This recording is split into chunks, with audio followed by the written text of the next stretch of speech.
Ils ont voulu me faire taire quand j'ai osé prononcer le nom d'Harvey Weinstein avant que son empire ne s'écroule. Mais personne n'était prêt pour ce qui est arrivé ensuite. Vous vous souvenez? Je me tenais là, entouré de mes agents, et ce producteur tout-puissant, grand sourire, m'a glissé qu'il pouvait s'occuper de moi, littéralement devant tout le monde pour m'acheter mon silence.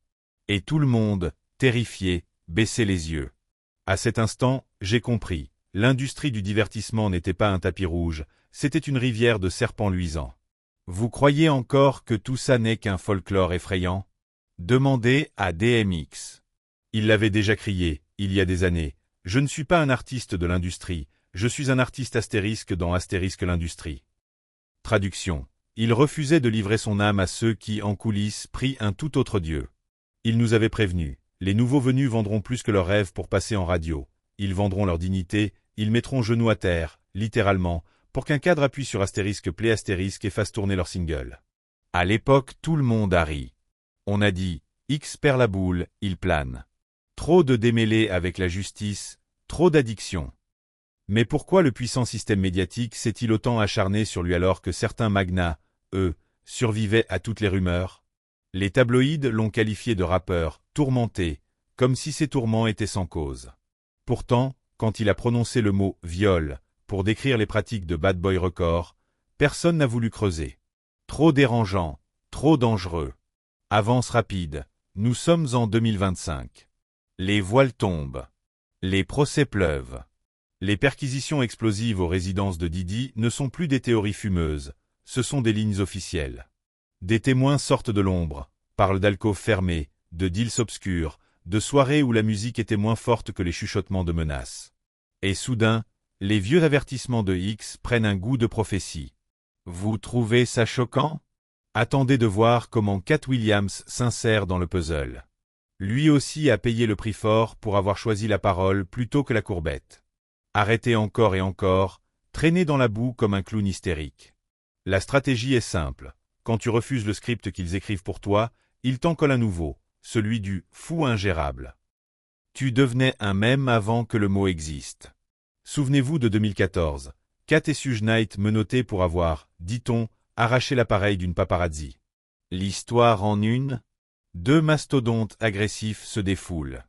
La vérité, révélée plus tard? Une femme filmait l'enfant de Suge, 5 ans, pantalon baissé derrière une benne. Imaginez un instant, votre gamin, exposé comme un trophée, et on vous colle 20 ans possibles pour avoir protégé sa pudeur. Est-ce vraiment un dérapage isolé ou la signature d'un système qui rappelle à l'ordre ceux qui ne jouent pas le jeu? Revenons à DMX. Un jour, il s'arrête sur le bord d'une autoroute d'Arizona, fasciné par l'aube. Il se dit, c'est le pays de Dieu.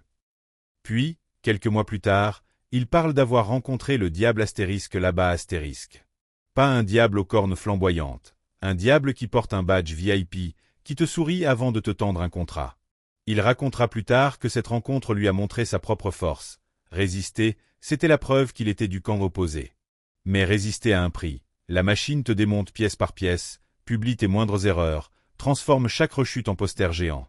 Pendant ce temps, ceux qui composent la bande-son officieuse de l'enfer remportent Grammy et récompenses philanthropiques. Et parlons-en de ces récompenses. Pendant que X était conduit en prison pour excès de vitesse, Didi recevait des prix d'excellence pour son impact culturel. Irony. Non, alchimie. On transforme le plomb des secrets en or médiatique. Mais voilà que la formule se fissure. Les plaignantes n'ont plus peur. Les anciens collaborateurs se souviennent soudain des NDA qui expirent. Des choristes, des gardes du corps, des chauffeurs prennent la parole. Chaque témoignage est un coup de pioche dans un barrage saturé. La pression monte, l'eau bout. Et Cat Williams, tel un sismographe humain, ressent chaque secousse. Sur Club Shy Shy, il lâche la bombe. À Hollywood, tu choisis Dieu ou le reste. Il ne parle pas de morale abstraite, il décrit des contrats tacites. Acceptes-tu le sacrifice, pas seulement le tien, mais celui des autres? Parce que là-bas, on te demande parfois plus que ton talent. On veut ton silence pendant que d'autres se font briser. Derrière les rideaux, une économie souterraine prospère. Des DJ payés pour jouer la même rengaine jusqu'à lavage de cerveau complet. Des stylistes transformés en rabatteurs. Des avocats mouillés jusqu'au cou qui négocient non pas des royalties mais des vies. Et si tu refuses l'invitation à dîner, celle où, curieusement, votre table donne directement sur une suite sombre, on ralentit la sortie de ton single, on fuit ta promo, on lance une rumeur sur ta santé mentale. Regardez 50 Il raconte ce jour où Didi lui propose une virée shopping. Invitation on Odine. Ou première étape d'un rituel de loyauté. X, lui, avait flairé le danger. Quand Puff a vu Def Jam sortir le chéquier, il a supplié DMX de signer chez Bad Boy, jurant qu'il gaverait ses poches. X a décliné. Il avait entendu les histoires de coulisses, les fêtes où certains quittaient la soirée avec un contrat, et un secret de plus à porter. Même J.A. Roule entre dans la danse. X l'accuse de fricoter un peu trop intimement avec son propre styliste. On traite l'affaire comme un clash futile, un bif. Mais derrière la punchline, c'est la question du « jusqu'où » qui brûle. Jusqu'où es-tu prêt à aller pour un contrat? Regardez les parallèles. Kat voit ses enfants retirés par les services sociaux après un raid policier douteux. DMX se fait arrêter pour une plaque d'immatriculation manquante pendant que des gens bien plus puissants circulent en limousine blindée, papier pas toujours en règle, mais avec la bonne poignée de main au bon dîner. Et puisque l'on parle de poignée de main, évoquons ces fameuses soirées privées. Certains en parlent comme de tournois de poker, mise minimale, ton intégrité. On éteint les téléphones, on verrouille l'entrée. À l'intérieur, de la poudre blanche, du champagne, et des contrats prêts à être signés à côté d'un plateau sans nom. Viens-tu pour chanter ou pour te faire transformer? La question n'est jamais posée clairement. Elle plane, comme une brume sucrée. Vous pensez que tout ça est trop gros pour être vrai? Très bien. Écoutez la chronologie. 2018, murmure sur des soirées after à Miami. 2020, première plainte civile, étouffée contre des chèques massifs. 2023, le mur craque, perquisition fédérale, valise saisie, disque dur embarqué. 2024, 3 plaintes se rejoignent, et soudain, les adresses de propriétés luxueuses deviennent lignes de scènes de crime. Tout ça, après des décennies où la presse mainstream encensait ces mêmes soirées comme des « moments iconiques de la culture hip-hop ». Si DMX était encore là, il aurait juste levé un sourcil, je vous l'avais dit. Souvenez-vous de son titre astérisque, Industrie astérisque. Astérisque l'industrie veut l'artiste mort ou prisonnier. Nouvel arrivant, vends ton âme si tu veux subsister, astérisque. Ce n'était pas une métaphore, t'as pas accent grave l'œil. C'était un avertissement, un mode d'emploi pour survivre sans se perdre. Bien sûr, on lui reprochait ses addictions. On brandissait ses mugshots comme preuve ultime qu'il n'était pas crédible. Mais réfléchissez, s'il était si incontrôlable, pourquoi voulait-on encore son aura? Pourquoi chaque label se battait-il pour le signer quand il sortait de prison? Parce qu'un homme qui refuse de se soumettre garde une flamme authentique. Le public le sent. Et ça, l'industrie essaie de le monétiser ou de l'éteindre. Kat, lui, continue de tourner. Il remplit des salles pendant que les médias le déclarent fini. Sur scène, il balance. Voyez comme on me traîne devant les tribunaux? 36 fois en 36 mois. Vous savez combien de verdicts? 0. Il claque des doigts, le public explose. La vérité, parfois, résonne plus fort qu'un beat de club. Mais attention, dénoncer le système, c'est accepter d'en payer le prix.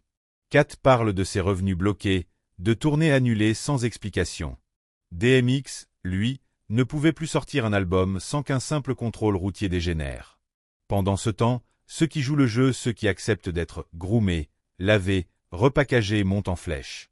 Certains partent de rien et se retrouvent, en un an, propulsés tête d'affiche de festivals mondiaux, playlists saturées, contrats pub, parfums, collabos de couture, comme par magie. On appelle ça la astérisque push machine astérisque. Et quand la machine change d'avis, la chute est aussi rapide. Regardez ces artistes éclairs disparus du radar du jour au lendemain. Clip à 100 millions de vues lundi, silence radio vendredi. NDA, clause de moralité ou crise existentielle. Vous ne saurez jamais. Tout ce que vous voyez, c'est un avatar retiré, un compte Instagram vidé et un communiqué laconique. Je prends du temps pour moi. Traduction. La facture vient d'arriver. Pendant ce temps, la vraie facture, celle des victimes silencieuses, commence à se lire dans les documents judiciaires. Des assistants racontent avoir été témoins de scènes qu'ils n'oublieront jamais.